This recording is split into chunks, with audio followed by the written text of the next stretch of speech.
So ఈ వీడియోకి ఇట్లా దండుపాలెం గ్యాంగ్ కానీ చెడ్డీ గ్యాంగ్ కానీ చూస్తే ప్లీజ్ నాకు మెసేజ్ చేయకండి వీసా ఎట్లా అప్లై చేయాలని. నేను మీకు ఎలాంటి హెల్ప్ నమస్కారం అండి, నా పేరు రవి. నేను జర్మనీలో బెర్లిన్ సిటీలో ఉంటాను. సో ఈ వీడియోలో మనము కరెంట్ క్రైమ్ సిచ్యువేషన్ గురించి డిస్కస్ చేద్దాం జర్మనీలో. ఇందులో 3 పాయింట్స్ డిస్కస్ చేద్దాం. ఒకటి, ఒకప్పుడు జర్మనీ ఎలా ఉండే, ఇప్పుడు ఎలా ఉంది, ఇంకా మీరు ఎలాంటి సేఫ్టీ మెజర్స్ తీసుకోవాలి దాని గురించి మాట్లాడదాము. అండ్ రీసెంట్గా మా ఇంటి దగ్గర ఒక దొంగతనం అయింది, దాని గురించి కూడా మాట్లాడతాను. సో 10 years బ్యాక్ నేను ఒక ఇండియన్ కంపెనీ నుంచి 1 year కోసం జర్మనీ వచ్చాను. అప్పుడు సింగిల్ గా వచ్చాను. ఇక్కడ జర్మనీ నాకు స్వర్గం లాగా అనిపించింది. చాలా సేఫ్ ఫీల్ అయ్యేవాడిని. నేను ఎక్కువ సెకండ్ షో మూవీస్ వెళ్ళి ఇంటికి ఒక్కొని వెళ్ళేవాడిని. సో రోడ్ మీద ఎవ్వరు ఉండేవాళ్ళు కాదు. నాకు ఎప్పుడు కూడా ఇట్లా భయం అనిపించలేదు. మీరు అందరూ మన్మధుడు మూవీ చూసిండొచ్చు. దాంట్లో బ్రహ్మానందం అంటారు కదా, ప్యారిస్ లో ఇక్కడ సామాన్ పెడితే ఎవరు తీసుకోరు అని. ప్యారిస్ విషయం నాకు తెలియదు కానీ జర్మనీ మాత్రం అలానే ఉండే. మీ వస్తువులు ఎవ్వరు కూడా తీసుకునే వాళ్ళు కాదు. కానీ ఇప్పుడు సిచ్యువేషన్ చేంజ్ అయింది. ఎందుకు అయిందంటే చాలా మట్టుకు మైగ్రేషన్, ఇల్లీగల్ ఇమ్మిగ్రేషన్ అయింది. కొన్ని యుద్ధాలు అయ్యేసరికి అక్కడ నుంచి కూడా క్రౌడ్ వచ్చారు. సో వాళ్ళ బ్యాక్గ్రౌండ్ ఎలా ఉండే ఏంటి అదేం తెలియకుండా జర్మనీ వాళ్ళందరినీ యాక్సెప్ట్ చేసింది. దీంట్లో నుంచి కొంతమంది నిజంగానే జెన్యున్ గా కొన్ని కోర్సులు చేసి మంచిగా బిజినెస్ సెటప్ చేసో జాబ్ చేసో బతుకుతున్నారు. ఇంకొంతమంది ఏంటంటే ఈ సిస్టమ్ ని అబ్యూజ్ చేస్తున్నారు. And at the same time దొంగతనాలు ఇలాంటివి ఇల్లీగల్ యాక్టివిటీస్ చాలా ఎక్కువ అయిపోయాయి. రీసెంట్ గా ఒక సినారియో ఎక్స్ప్లెయిన్ చేస్తాను. మా ఇంటి దగ్గర ఒక ఇండియన్ ఫ్యామిలీ ఉండే. సో వాళ్ళ ఇంట్లో దొంగలు పడ్డారు. సో ఈ దొంగతనాలు ఎక్కువ ఈ క్రిస్మస్ టైమ్, తర్వాత ఈస్టర్ హాలిడేస్ ఇలాంటి టైంలో జరుగుతాయి. అండ్ మనము చూడడానికి తెలిసిపోతుంది ఫారినర్స్ అని, ఈజీగా గుర్తుపట్టచ్చు ఎవరు ఎక్కడ ఉంటున్నారు అని. సో ఈ ఇండియన్ ఫ్యామిలీ చేసిన మిస్టేక్ ఏంటంటే ఈ విండోస్ ఉంటాయి కదా, అవి స్ప్లిట్ విండోస్ అంటారు అన్నట్టు. కొంచెం ఇలా ఓపెన్ చేస్తే విండో వస్తుంది కానీ క్లోజ్డే ఉంటుంది. సో అలా పెట్టి నైట్ ఎక్కడో పార్టీ అయితే వెళ్ళారు. వాళ్ళ ఇంట్లోనే ఉన్నారు. యాక్చువల్ అది వాళ్ళ ప్లాన్ లేకుండే, కానీ నైట్ పడుకున్నారంట. సో నెక్స్ట్ డే మార్నింగ్ వచ్చేసరికి ఎవరో దొంగ ఆ స్ప్లిట్ విండో ఓపెన్ చేసి అందులో నుంచి వచ్చి ఇంట్లో ఉన్న సామాన్ మొత్తం ఎత్తుకపోయాడు. సో వాళ్ళు ఇండియన్ కాబట్టి ఆబ్వియస్లీ గోల్డ్ ఇవన్నీ ఉంటాయి కదా, మొత్తం A to Z గోల్డ్, ల్యాప్టాప్లు అన్ని పోయినాయి అన్నట్టు. ఈవెన్ డబ్బులు ఇంట్లో ఉన్నాయి. మన వాళ్ళు కిచెన్ లో పెడతారు కదా పైసలు అవి ఇవి. సో కిచెన్ సామాన్ కూడా వాడు వదలలేడు, మొత్తం ఓపెన్ చేసి మనకు కావాల్సినవి అన్నీ తీసుకొని వెళ్ళిపోయాడు. సో నెక్స్ట్ డే మార్నింగ్ వాళ్ళు వచ్చినప్పుడు చూసి షాక్ అయిపోయారు. షాక్ అయిపోయి నా దగ్గరకు వచ్చి చెప్పారు, ఇట్లా మా ఇంట్లో దొంగలు పడ్డారంటే నేను వెళ్ళి చూశాను. చూస్తే నా మైండ్ బ్లాక్ అయిపోయింది. ప్రతి ఒక్క డోర్, ప్రతి ఒక్కటి ఓపెన్ చేసి చూశారు అన్నట్టు. సో అప్పుడు తను ఏం చేశాడంటే పోలీస్కి కాల్ చేస్తే పోలీస్ వచ్చారు. వచ్చి వాళ్ళు చూసి ఓకే ఫోరెన్సిక్ వాళ్ళు టెస్ట్ చేయాలి అని ఫోరెన్సిక్ వాళ్ళని పిలిపించారు. వాళ్ళు వేరే ఊర్లో ఉంటారంట. సో నేను బెర్లిన్ అవుట్స్కర్ట్స్ లో ఉంటాను. సో ఫోరెన్సిక్ టీం రావడానికి 1 hour అయింది. వాళ్ళు వచ్చి అదేదో పౌడర్ జల్లి మొత్తం ప్రాసెస్ ఇదంతా ఆల్మోస్ట్ ఒక 3 to 4 hours అయింది. ఈ 3 to 4 hours ఆ ఇండియన్ ఫ్యామిలీ మా ఇంట్లోనే ఉండే. ఇమాజిన్ చేయండి, మీకు ఎవరు తెలియదు, దొంగలు పడ్డారు. సో మీరు బయట నిలబడాల్సి వస్తుంది ఈ టైం అంతా. అండ్ అది వింటర్ టైం. సో ఈ డిటెక్టివ్ ఎవరైతే ఉండేనో అతను మా ఇంట్లోనే ఫామ్స్ ఫిల్ చేశాడు అన్నట్టు వాళ్ళవి. సో నేను చూశాను ఆ ప్రాసెస్ ఎలా ఉంది ఏంటి. ఆ ప్రాసెస్ అయిపోయిన 1 year వరకు ఇప్పటికీ కూడా ఆ దొంగ ఎవరు, ఏమైంది, అసలు ఏ ఇన్ఫర్మేషన్ లేదు. ఎందుకు ఇలా అంటే జర్మనీలో సెక్యూరిటీ సిస్టమ్ సరిగ్గా ఉండదు. ఇక్కడ నమ్మకం మీద బతుకుతారు అన్నట్టు జనాలు. ఇప్పుడు మీకు ఒక సింపుల్ ఎగ్జాంపుల్ చెప్తాను. మీరు ప్రపంచంలో ఏ మెట్రో ట్రైన్ కన్నా వెళ్ళండి, అక్కడ మీరు టికెట్ కొనుక్కుంటేనే గేట్ ఓపెన్ అవుతుంది, మీరు ప్లాట్ఫామ్ పైకి వెళ్తారు. కానీ జర్మనీ ఏంటంటే నమ్మకం, కొనుక్కుంటారు టికెట్. అక్కడ ఏముండదు గేట్ సిస్టమ్. డైరెక్ట్ నువ్వు ప్లాట్ఫామ్ వెళ్ళిపోతావు, ట్రైన్ కూడా ఎక్కేస్తావు.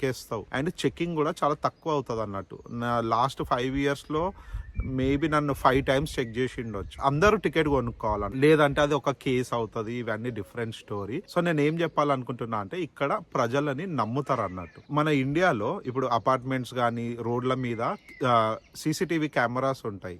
సో CCTV కెమెరాస్ అన్నది జర్మన్ లో పెట్టడము ఇల్లీగల్. సో మీరు ఏదన్నా అపార్ట్మెంట్ కాంప్లెక్స్ తీసుకోండి, ఎక్కడ కూడా CCTV కెమెరాస్ ఉన్నాయి. ఇప్పుడు మా ఇంట్లోనే ఆల్మోస్ట్ మేము ఉన్న బిల్డింగ్ లో 52 అపార్ట్మెంట్స్ ఉన్నాయి. ఇక్కడ కూడా CCTV కెమెరా ఉండదు. మా బిల్డింగ్ లోనే కాదు, జర్మనీ మొత్తంలో కూడా యూజువల్లీ CCTV కెమెరాస్ పెట్టొద్దు అన్నట్టు. అది ఇల్లీగల్. ఎందుకంటే మనకు తెలియకుండా ఎదుటి మనిషిని మనం రికార్డ్ చేయొద్దు. ఇప్పుడు కొన్ని కేసెస్ లైక్ సిటీస్ లో రైల్వే స్టేషన్స్ లో CCTV పెడితే అక్కడ పెద్ద స్టిక్కర్ పెడతారు, ఇక్కడ CCTV కెమెరా ఉంది, మిమ్మల్ని మేము రికార్డ్ చేస్తున్నాము అని. దొంగలకు కూడా తెలుసు అన్నట్టు ఎక్కడ కెమెరాస్ ఉన్నాయి ఎక్కడ లేవు అని.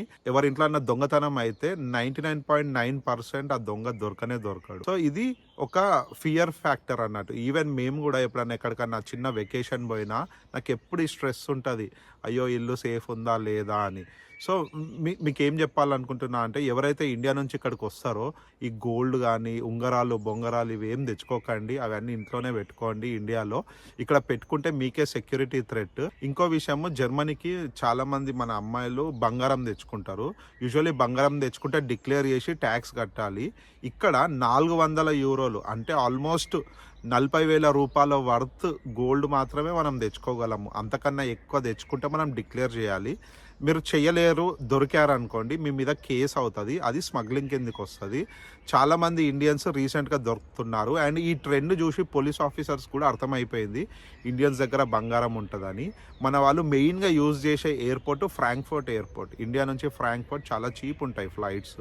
సో అక్కడ చాలామంది ఇండియన్స్ ఈ మధ్య దొరుకుతున్నారు. సో మీరు కానీ జర్మనీలో ఫ్యూచర్లో వస్తే అబ్బాయిలు అయితే ఈ చైన్లు ఉంగరాలు పెట్టుకోవడం బంద్ చేయండి. అమ్మాయిలు అయితే చాలా లిమిటెడ్ తెచ్చుకోండి. మీరు ఇక్కడ బంగారం తెచ్చుకున్నా వేసుకునే ఆపర్చునిటీ చాలా తక్కువ ఉంటుంది. ఇన్ కేస్ మీకు నిజంగానే తెచ్చుకోవాలనుకుంటే డిక్లేర్ చేసి లీగల్ ఫార్మాలిటీస్ ఫుల్ఫిల్ చేసుకొని తీసుకొని రండి. ఫ్యూచర్ లో మీరు అది ఇండియాకి కూడా తీసుకెళ్లొచ్చు.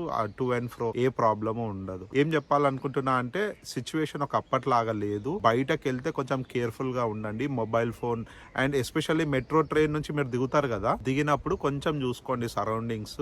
మొబైల్ పాకెట్ లో పెట్టుకోవడానికి ట్రై చేయండి. చేతిలో పట్టుకుంటే ఎవరైనా గుంజుకొని కూడా వెళ్ళిపోవచ్చు. సో ఇలాంటి దొంగల సిచ్యువేషన్ జర్మనీ మొత్తం ఉందా అంటే లేదు. విలేజెస్ లో కొంచెం safe. Metropolitan cities Berlin, Frankfurt ఇట్లాంటి ప్లేసెస్లో చాలామంది బయట నుంచి వచ్చిన మైగ్రెంట్స్ ఉంటారు. సో వాళ్ళకి జాబ్ ఏమి ఉండదు కాబట్టి ఏదో విధంగా డబ్బులు కావాలి కాబట్టి మనలాంటి వాళ్ళ మీద అటాక్ చేస్తారు. చూడగానే తెలిసిపోతుంది వీళ్ళు లోకల్స్ కాదు, మేబీ వీళ్ళు ఫైట్ చెయ్యరు అని అజ్యూమ్ చేసుకుంటారు. సో నైట్ టైం పోతే మాత్రం కొంచెం సేఫ్టీ ప్రికాషన్స్ తీసుకోండి వీలైనంత మట్టుకు. అండ్ ఏదైనా ఇన్సిడెంట్ ఇలాంటివి అయితే డెఫినెట్లీ పోలీస్కి రిపోర్ట్ చేయండి. అన్ఫార్చునేట్లీ ఇలాంటి న్యూస్ ఎక్కడ కూడా న్యూస్ పేపర్స్లో కానీ ఎక్కడ రాదు. సో మనము జనరల్ పర్సెప్షన్ ఏముంటుంది అంటే జర్మనీ సేఫ్ కంట్రీ అని మనం అనుకుంటాము, కానీ అన్ఫార్చునేట్లీ ఆ సిచ్యువేషన్ లేదు. ఇక ముందు ముందు కూడా ఇంకా దారుణం అయ్యే ఛాన్స్ ఉంది. సో అమెరికాలో ఉన్నట్టు కార్ దొంగతనాలు అలాంటివి ఇప్పటి వరకు అయితే జర్మనీలో ఇంకా స్టార్ట్ అవ్వలేదు, కానీ ఫ్యూచర్లో ఎలా ఉంటుందో మాత్రం చెప్పలేము. సో ఎవరింట్లోనైతే ఇట్లా వాల్యుబుల్ స్టఫ్ ఉంటుందో వాళ్ళు యూజువల్లీ ఎక్కడికన్నా ఇండియా కానీ ఎక్కడికన్నా వెళ్తే ఫ్రెండ్స్ దగ్గర పెట్టడానికి ట్రై చేస్తారు. అలా చేయకండి, ఎందుకంటే మీ ఫ్రెండ్స్ ఇంట్లో దొంగలు పడితే కూడా ఎవరు తీసుకుంటారు రెస్పాన్సిబిలిటీ? అన్ఫార్చునేట్లీ ఆ ఫ్రెండ్షిప్ కూడా చెడిపోతుంది. దాని బదులు మీరు ఏం చేయొచ్చు అంటే, సో మీకు ఏ ఇన్సూరెన్స్ కంపెనీతోనైతే కాంట్రాక్ట్స్ ఉన్నాయో ఆ ఇన్సూరెన్స్ కంపెనీకి వెళ్ళి ఇలా దొంగలు పడితే ఎలా ఏదైనా ఇన్సూరెన్స్ ఉందా తెలుసుకొని ఆ ఇన్సూరెన్స్ తీసుకొని మీరు ఏం చేయాలంటే మీ ఇంట్లో ఉన్న వాల్యుబుల్ స్టఫ్ మొత్తం ఫొటోస్ తీసి పెట్టుకోవాలి. ఫ్యూచర్లో దొంగతనం అయ్యి ఏమైనా వస్తువులు పోతే పోలీసు వస్తారు కదా మీ ఇంటికి, మీరు అక్కడ వాళ్ళకి చెప్పొచ్చు ఈ సామాన్ పోయిందని. వాళ్ళు ఒక రిపోర్ట్ రాస్తారు, అది ఇన్సూరెన్స్కి సబ్మిట్ చేయొచ్చు. సో 100% అయితే డబ్బులు రావు, కానీ టు సర్టన్ ఎక్స్టెంట్ మీకు ఇన్సూరెన్స్ కంపెనీ పే చేస్తుంది అన్నట్టు. సో ఇలాంటి ప్రికాషన్స్ తీసుకోండి, కొంచెం సేఫ్ ఉంటుంది. సో ఈ వీడియోకి ఇట్లా దండుపాలెం గ్యాంగ్ కానీ చెడ్డీ గ్యాంగ్ కానీ చూస్తే ప్లీజ్ నాకు మెసేజ్ చేయకండి వీసా ఎట్లా అప్లై చేయాలని. నేను మీకు ఎలాంటి హెల్ప్ చేయను. సో ఈ వీడియో మీకు నచ్చింది అనుకుంటున్నాను. దీంట్లో చాలా ఇన్ఫర్మేషన్ ఉంది. మీకు ఏమైనా కమెంట్స్ ఉంటే రాయండి. Thanks for watching.